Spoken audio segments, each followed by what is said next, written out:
we're so busy, we never spend time alone. But what I discovered through this was that successful people not only spend time alone, they actually schedule it and they protect their alone time because that's where the habits are developed. So one of my big phrases that I learned was people are rewarded in public for what they practice in private. Hey, Uncommon Leaders, welcome back. This is the Uncommon Leader Podcast, and I'm your host, John Gallagher.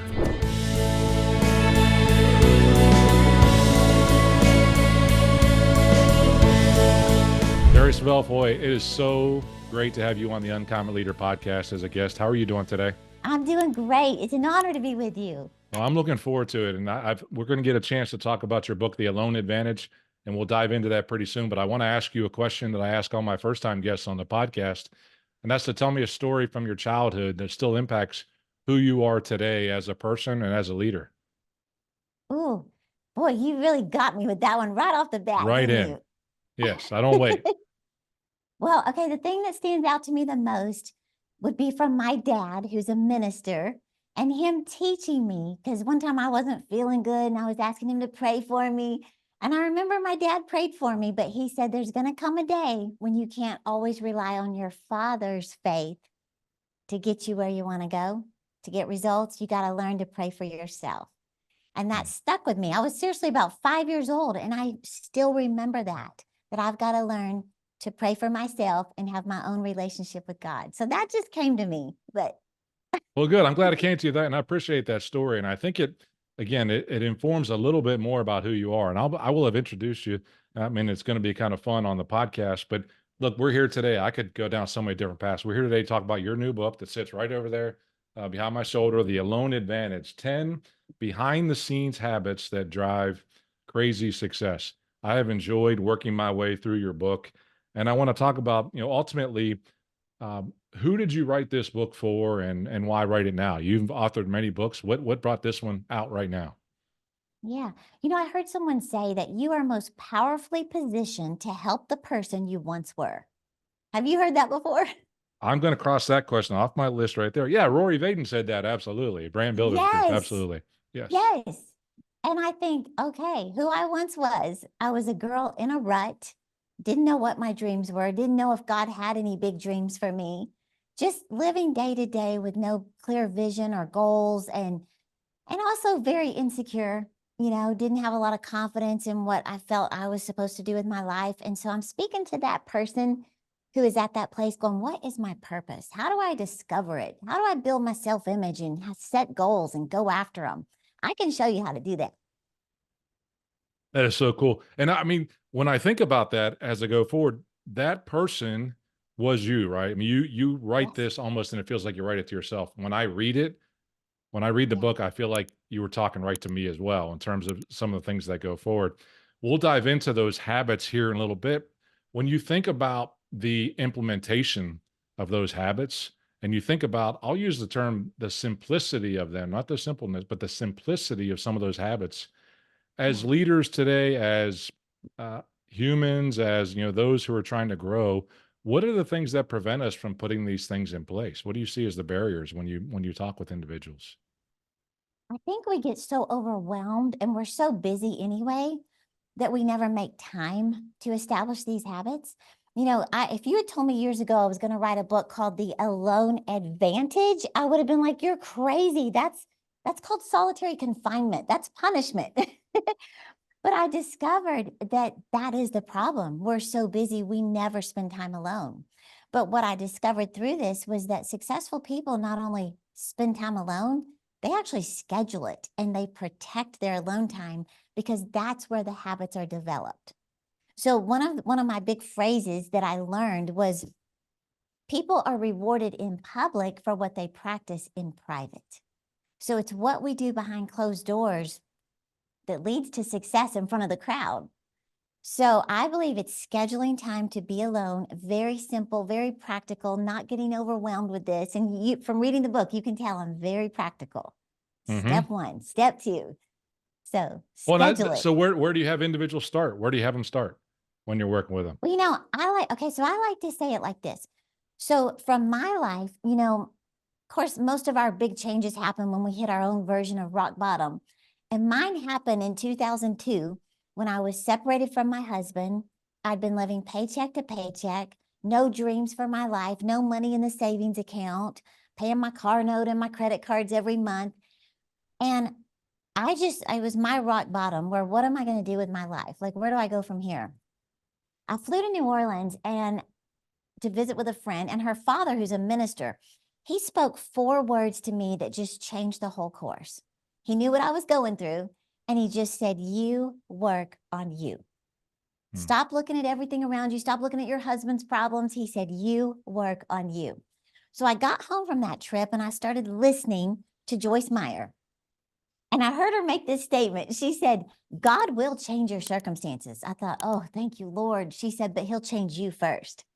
Then I heard Jim Rohn, the great motivator, say, if you want the future to change, you've got to change. I was like, why is everybody pointing to me? But I took it to heart and I started working on me. So if you want to know, like the first thing I did, I didn't have a life coach. I didn't have a success coach come and give me a growth track. I just got desperate for change. And so I started with this. I said, I'm going to make myself listen to a motivational faith building message every day for 21 days. Because I thought, you can break a habit and start a new one in 21 days. Now, keep in mind, I was so undisciplined at that time. So I got some CDs. I got a Post-it and literally wrote push play and put it on my bathroom mirror. That was my reminder. So I walked in there that first morning and saw, oh yeah, push play. I push play and I start hearing messages while I'm getting ready. Now, keep in mind, it takes a long time to look like this. So that's a lot of messages, right? You have no idea. So, Terri, look, are you kidding me? This takes me hours. I mean, come on. oh my Lord. So you can imagine the time it takes. But I'm hearing messages every day. Well, during that first 21-hour or 21-day period, I heard John Maxwell make a statement that changed my life. He said, if I could come to your house and just watch you for 24 hours, I could tell whether or not you're going to be a success or a failure. He said, you pick the day, but let me just watch you from the moment you wake up until you go to bed that night. He said, just by observing you in one day, I can tell in what direction your life is going to go. I thought, how in the world could he tell this? But then he explained why. He said, the reason I say that is because the secret of your future is hidden in your daily routine. The secret of your future is hidden in your daily routine. So I thought, well, gosh, I'm not going to stop at 21 days. I went for 30 days of listening. Then I went for 2 months. Then I went for 3 months. That was in 2002, and I have never stopped. Well, that led to other habits. Just by listening, I started learning 9 other habits that successful people practice behind closed doors. So I'd love to share some more habits with you if you want to hear them. I'm going to be ready to talk about it. I love the picture of that CD. Look, the picture I showed before we hit record of John Maxwell and I. So you and I have a shared mentor in terms of how's that. He gave me a CD in 2002. Okay. And it had a statement of him and then another organization, a coaching company. And that started me on the journey, really becoming an executive coach, a consultant, and what I do today from a purpose standpoint. So it's so funny. And I just wrote in my weekly newsletter this week about back in, I would say 99, when I started getting his little purple audio cassette tapes from the Enjoy Stewardship Club in terms of when he was still doing his pastor messages. So the timing of this in terms of understanding our conversation is probably not an accident as we go through, but I want to talk about more habits that we have. And let me first start with maybe the one that I thought was my favorite. I think you saved it for last. And especially with being married to a fine lady from the South as well, she is very good at telling me some of these ups. But your last one is get up. In my opinion, you saved that one for last. And you asked the question, have you had enough? Inside of that chapter. Tell me about the habit of get up and what that really meant for you, because that one really hit me hard. Yeah, that one, I actually took that from a story in the Bible where Jesus, healed a man who had just been waiting for 38 years for someone to come and help him. And you would think Jesus, the most compassionate man ever, would have said, oh, bless your heart. You've been laying there for 38 years. Let me help you. But no, Jesus, in his heart of compassion, said to the man, get up, pick up your bed, and walk. Mm. And when I read that, I thought, what could God be saying to us? Get up, pick up your music and sing. Get up, pick up the manuscript and write that book. Get up, pick up your bottom and get to the gym. I like to say that. But it just made me realize that we can't sit around waiting for someone to come along and cheer us on and say, your dreams aren't crazy. No, you have to become your own cheerleader and literally get up, take responsibility, and get moving. So, yes, there's a lot in that chapter that just When I hopefully let my wife read the inspires. book, she's going to say, I know what it should say. Suck it up, buttercup. That's what it should say in terms of the up that goes in there. So I know that's what she says that to me pretty often. Look, in that same chapter, one of the things that was fascinating me as well, at the end of that chapter, you said, get your obituary ready. Yes. What was in that for you in terms of an exercise? Because I've done that before. So, yeah, so it really was, like Stephen Covey said, begin with the end in mind. I had never given myself permission to dream. I was so insecure. I was in a rut. I'm just so busy at the time. Everybody's just always so busy that I never took time to seriously sit and think. Henry Ford said, thinking is the hardest work there is, which is probably the reason so few engage in it. I had never just sat and thought, what do I want to do with my life? What does God want me to do? What are my dreams? And so getting the obituary ready was where I literally sat in my little guest bedroom with my laptop full of questions, full of doubt. But I just started imagining, what would I want people to say about me at my funeral? How did I live? Who did I impact? What would my daughter say? What would my husband say? And I just started writing as big and crazy as I possibly could. Well, throughout the book, I teach on goal setting and how to write your dreams and Mhm. goals. And it's so amazing what happens when you finally take the time to grab some paper and a pen. I'm from Texas, so this is just a normal pencil. But, just taking the time to get your dreams out of your head and on paper, something powerful happens. It's like you've programmed the GPS in your car and now your life knows where to drive. And that's exactly what happened to me. The moment I started writing those big, audacious, ridiculous dreams, my life started moving in that direction. Can I share a statistic with you real quick? Absolutely. Love stats. So this was in the chapter that I called Look Up. And that was where I teach you how to dream, how to start, giving yourself that permission to dream. I don't know if you remember this, but there was a story in there from Dr. David Cole from Virginia Tech. He did research on successful people and goal setting. And he said he just walked up to random people on the street and he just asked them one question. He said, what are your goals for life? Like, what are your dreams? He said 80% said, I don't know, I don't have any. So think of 80% of people walking around with no dreams, no vision, no goals. That used to be me. 16% said, I have some goals, but I've never written them down. 3% said, I've written my goals at some point, but I don't know where they are. 1% said, I have goals, I've written them down, and I review them on a consistent basis. He said, do you know who the 1% were? Millionaires. Mm. Every one of them were millionaires. And he said, the clues they gave us is number one, I have dreams. Number two, I put them in writing. I don't leave them in my head. And number three, I'm constantly looking at them. So where I learned this? Right here, every morning, push play. There And I you would go. think if Jim Carrey can do this, Katy Perry, Arnold Schwarzenegger, if they can do this, why can't I do this and get results?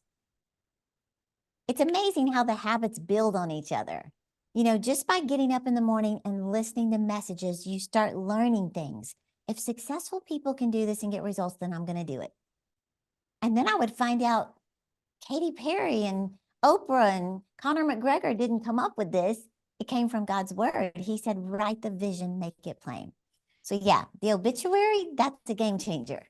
That is absolutely. And when you can be intentional about writing that story while you're here, can be Yeah. really powerful in terms of that story. Just let everybody know you're doing that as an exercise before they pick it up and Yes, start to think things, right?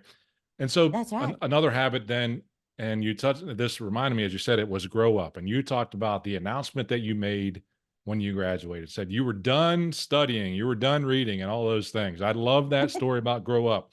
And so the story behind this one is what successful people do in traffic. Tell me about grow up and what that means to you now and what you do to continuously grow. Yeah. Yeah. So my college graduation from Texas Tech University, the whole family went to El Chico's to celebrate my graduation. And I think I said the dumbest thing I've ever said. I announced to the family I will never study again. I thought I've paid my dues. I graduated with honors. I will never pick up another book. Well, the sad thing is, I backed up my dumb promise for 11 years of my life. So for 11 years, never read another book. I would wake up at the last minute to go to work. I would drive to the office, listening to music, dancing and singing all the way to work. I worked hard on my job, but then I would jump in the car, listen to music, come home, turn on the TV, and just watch it for hours. I was more interested in watching other people live their dream than me go after mine. Hmm. Well, when I hit rock bottom and I began listening to messages, and I would hear things like, successful people read. 88% of the wealthiest people in the world read every single day. So I would think, oh my goodness, I hate reading. But I thought, I want my life to change. I've got to do this. So I picked up one book and started with one page. And I set the alarm on my phone for 20 minutes. And I just kept reading. And it felt like torture at first. I kept checking the phone. But I did it again the next day. And I did it again the next day. And something surprising began to happen. The more I read, the more I began to learn. Of course, the more I learned, the more I began to earn. The next 11 years of my life, do you know what happened? I went from ghostwriting books for other people to authoring books. I went from attending conferences to speaking at conferences. I went from watching TV for hours to hosting a TV show. I like to say it like this. I finally learned the key to success, KEY. Keep educating yourself. Hmm. Keep educating yourself. Now, you've probably heard this. I think it's interesting to share. Do you remember the story of Jim Rohn? Because you're a personal growth junkie. Jim Rohn tells that story of how when he was struggling, he said he had pennies in his pocket, nothing in the bank. He's blaming everybody for where he was in life. And he said this wealthy mentor took him under his wings and began to teach him success.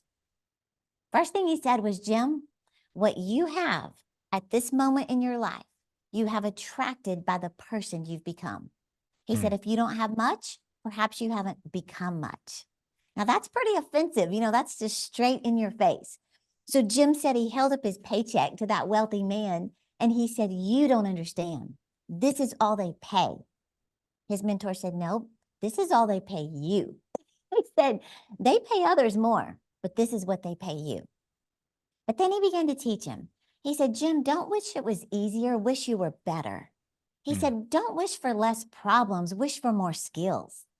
But then he made this statement, and when I heard it, it literally changed my life. He said, learn to work harder on yourself than you do on your job. If you work hard on your job, you'll make a living. If you work hard on yourself, you can make a fortune. That's exactly what happened. Within 5 years, Jim Rohn was a millionaire, impacting millions of people. But that's what happened with me. I said, I'm not going to stop this. If the secret of my future is in my routine, then I'm going to make this a daily routine. Every day, I'm going to read for 20 minutes. Every day in traffic, you mentioned that. Hmm. Successful people, 63% of the wealthiest people in the world use their drive time to listen, to grow as they go. Automobile University, they call it, right? Yeah. So I thought, I'm going to do that on my way to work, on my way home, on my way to work, on my way home. I have learned more in traffic than I ever learned in college. In traffic, interestingly enough, I was in Chicago traffic when I heard that quote, you are the most powerful, you are the person that you are made to help was yourself. I can't remember the quote now. I said it, you said it right at the start, and you are most Right. powerfully positioned to help the person that you used to be. I heard that while Yes. I was sitting in traffic on an Ed Milet and Rory Vaden podcast, and I almost wrecked when I heard it, trying to get back to it and understand where I can get that so I wouldn't forget it. But you're exactly right. I mean, use that time that you have to make that happen. I'm Yeah. curious because we could talk about, I don't want to talk about all 10. I want people to buy the book. Plus we don't have enough time to talk about all 10. Is there one that you think people would say, Terry, you're crazy for doing that habit on a regular basis? What is an uncommon or maybe a little bit unconventional habit that you have that has made you more successful? Okay, this one's going to sound crazy. I believe it's habit number 2 in the book is clean up. That was the first instruction I felt like I received was to clean up my house. And I thought, surely that's not what I'm supposed to do to be successful. But I began to discover that the way you do anything is the way you do everything. Hmm. In other words, if you can't even get your house in order, how could you one day get an organization in order? If your house is a mess, your leadership will be a mess. The way you do anything is the way you do everything. So as I began to learn that successful people are organized, they clean up their surroundings. I thought, okay, I'm going to take this to heart. And I just started with one room, one section at a time, and I began getting it in order. But that's not all I did. As I was cleaning up, again, I was listening to messages the whole time, listening to talks, listening to speeches that began to change me from the inside out. Well, you'll see it in the book, but 9 months after I got my house cleaned up, I was promoted as the CEO of an international organization overseeing 8 offices around the world. Isn't that How crazy? how Because the cool way is you do that? anything is the way you do everything. And now you're talking about James Clear as well, stacking habits too. When you listen to leadership development while you're doing another habit like cleaning or Yes. exercising or whatever that is. So can be Yeah, very exciting. Terry, you obviously spend at least 20 minutes a day reading. Do you have a favorite book that's impacted you the most on your development journey? definitely. I would say my favorite personal growth success book would be The Success Principles by Jack Canfield. I don't know if you've Mm, read that, but I I have mean, it's not, like that and I've big. heard people talk about it. Yeah. At first, I thought this is overwhelming, but it's, 20 minutes a day. Hmm. And yeah, it definitely caused my thinking to come up higher. Highly Excellent. recommend it. I'm going to look that one up because I've had that one in my mind, but not on my list. I need to get there. Let's talk about Yeah. your book and impact. So I had an author one time on the podcast. He said, "Well, I want to talk about the book test." And at the end of someone reading your book, they put it up on a shelf. You've got plenty of books on your shelf. I've got them on mine, and I've rearranged them several times. And Yeah. someone's going to look at the binding a year from now. What do you want them to think when they see that binding that is The Alone Advantage, that book? What do you want them to take away from the book and still remember and pass that book test? Yeah. Well, for me, the main thing is that, and at the very end, I share this. I was, when I started these habits, I would be driving to the office listening to messages, and I heard a minister make this statement. He said, somebody in need is waiting on the other side of your obedience. And he said it twice, and then it would end. Somebody in need is waiting on the other side of your obedience. And I would be driving thinking, could somebody seriously be waiting on me to wake up earlier, clean my house, read for 20 minutes, write my goals? And I would think, no, that's ridiculous. No one cares about me. And I would just keep driving. But I would replay that over and over in my head. Could somebody be waiting on me to get my act together? Well, today, when I meet people, the man in Seattle, this big giant man who came up to me in a book signing and asked me for a hug with tears pouring down his face. And I said, yes, sir, I'll hug you. But then he begins to tell me, that he was an atheist, an alcoholic, near suicidal, wanted nothing to do with God. He found me on YouTube, and I think my hilarious voice is what got his attention.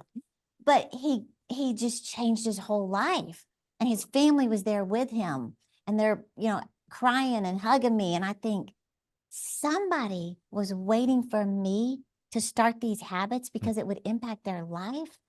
So my goal is that when you read this book, you realize how serious this is, that you only have a short time here on earth. These habits aren't just about having success habits. It's what it produces in your life. Your assignment, your purpose, your dreams are all about impacting someone else. Somebody's waiting for you to get alone and learn this advantage, because it's not just going to impact your life, it's going to impact everyone around you. So that's my So goal. love that.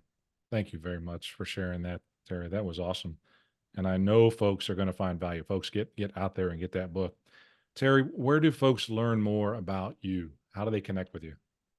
Yeah, so it's real simple. It's Terri.com. I put the little T. How'd you get that? Terri.com. Isn't that amazing? Yeah, So that is amazing. Terri. Yeah. Okay. That is so cool.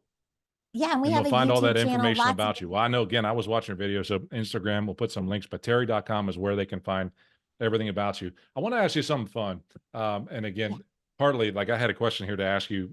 Your bio that, or your about page talked about the you were known for many things, including the hilarious props. So I so appreciate when we have the video that folks will see some of the things that you used, including the CD many times to go through over that. But we're going 10, 15 years down the road, and somebody's going to make the movie about Terri as well. Who's going to play you in their movie?